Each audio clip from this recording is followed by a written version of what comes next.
Hello friends, आप सभी को कहानियों का हमारे चैनल में स्वागत है। आज हम आप सबके लिए एक नया कहानी लेके आए हैं। इस कहानी का नाम है भूतिया महल। चलिए इस कहानी को सुनते हैं। ये कहानी भूतिया महल की है। जो भी उस भूतिया महल में जाता है उसका लाश मुर्दा बाहर आता है। आखिर एक महल भूतिया कैसे बन गया, चलिए जानते हैं।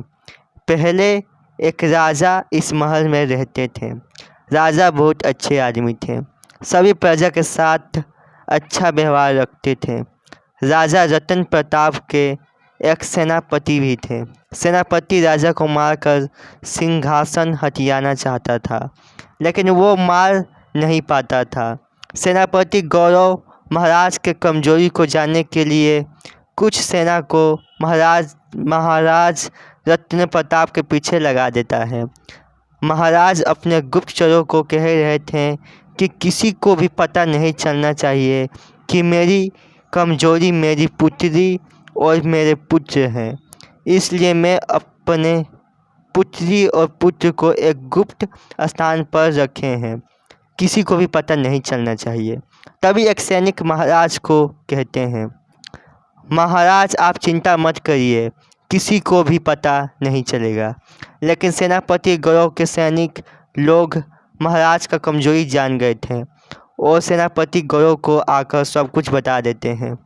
सेनापति गौरव बहुत खुश हो जाता है और वो महाराज के गुप्त स्थान पर पहुंच जाता है, जहां महाराज अपने पुत्री और पुत्र को छिपाए थे।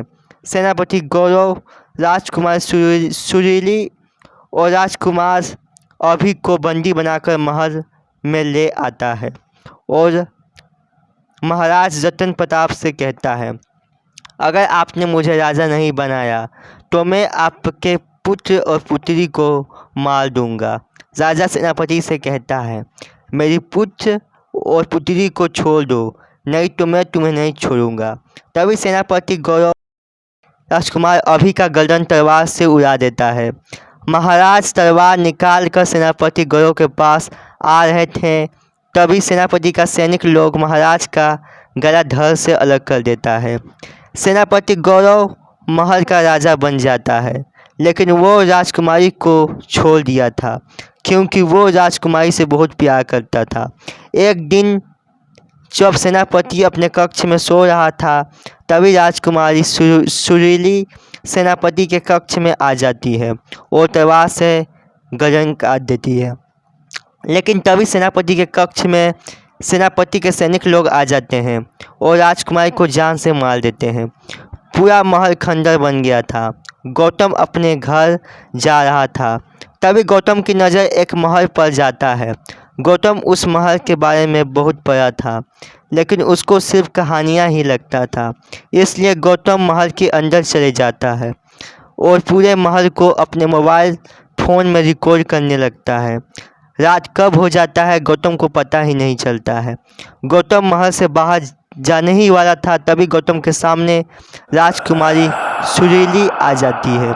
गौतम बहुत डर जाता है। सुरीली गौतम से कहती है, यहाँ तो आए हो खुद से, लेकिन जा नहीं पाओगे। सुरीली गौतम के जिस्म में खंजर उतार देती है। अगले दिन कुछ लोगों को गौतम का लाश महल के बाहर मिलता है। जो भी उस महल में जाता है वो मौत से रूबरू होता है। तो दोस्तों, अगर ये कहानी आप सभी को पसंद आए तो हमारे चैनल को लाइक कमेंट सब्सक्राइब करना मत भूलिएगा दोस्तों। चलिए गुड बाय।